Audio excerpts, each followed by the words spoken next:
Negotiating tips as a real estate agent. So you want to get the best possible deal for your client, and it's time to get that offer in. What do you do? How do you go about it? And how do you ultimately get the best possible price, terms, and conditions for your buyer? In this video, I'm going to cover some tips that if you put them into play, I believe are going to help you do just that. And if you're new to the channel, my name is Tyler Roicki. I help people build income and wealth in real estate, and I run an international real estate team at eXp Realty. If you get any value whatsoever out of this video, all I'd ask is that you hit that subscribe button so that I can continue to share more tips and resources with you in the time ahead. And that being said, let's dive into the video. So there's a few things you'll want to do in sequence as you're preparing to submit an offer for your buyer. First thing you're going to want to do is call the listing agent. Do that first before you do anything else, and ask them when you get them on the phone, besides getting the best possible price, is there anything else that might be important to the seller? So you want to find out what else besides price. Of course, they want the most money in their pocket, but what else is important to the seller? Is there anything else that they are looking for?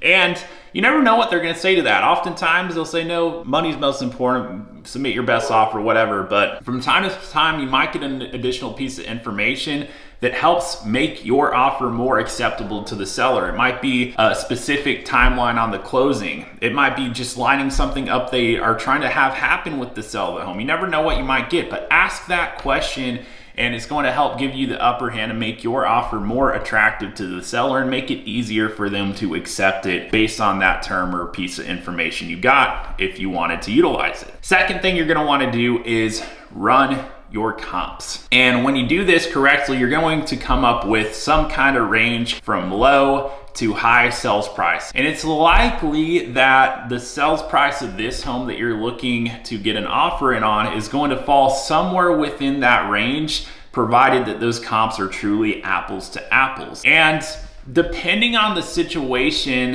at that point in time in your local market, it's potential that it could be higher or even lower depending on if the market is on the up and up or not. If the market's softening significantly, it could be on the lower end. So you just gotta be cognizant, what are the current market conditions with the supply and demand of housing in the market locally to you, and then are these comps truly apples to apples? And you assess that information to figure out where within the range it is. You also want to assess, how does this subject property truly stack up to the comps? Does it have anything going for it that makes it nicer than those comps, or does it, on the flip side, does it have anything going against it that would make it potentially worth less than those comps? And hopefully you did the adjustments correctly as you were running your comps and weren't too lazy about it. I mean, it's one thing if you pull like a quick CMA, it's another thing if you like truly look and make the adjustments to make them all apples to apples, and that's hence the range and some of these other factors to consider. But ultimately, given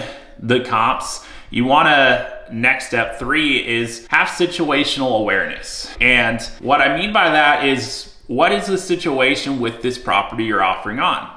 Are there multiple offers on the table? Is it newly listed? On the flip side, does it have long days on market, high days on market?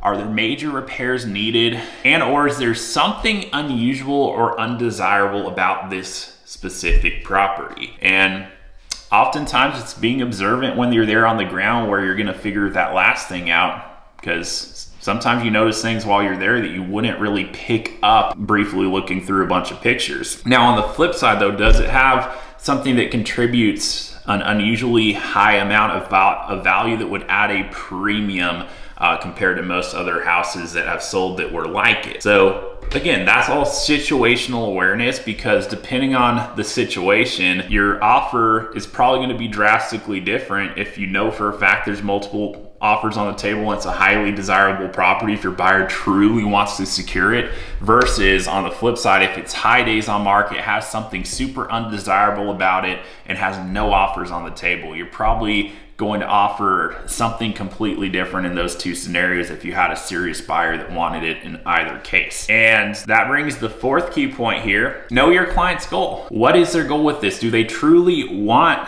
to secure this property, or do they just want to give it their best shot? or do they want it if it's a great enough deal? And so this is where it's going to help to review the points of negotiation with your client and ultimately understand where they're at as far as how badly they want this property. And there's really 5 points of negotiation to cover with them as you're preparing the offer. It's price, terms, dates, inclusions and exclusions, and contingencies. So between those 5 things, you should be able to have the complete offer prepared, all the blanks filled in the contract. And that brings us to the 5th step, which is put your best foot forward.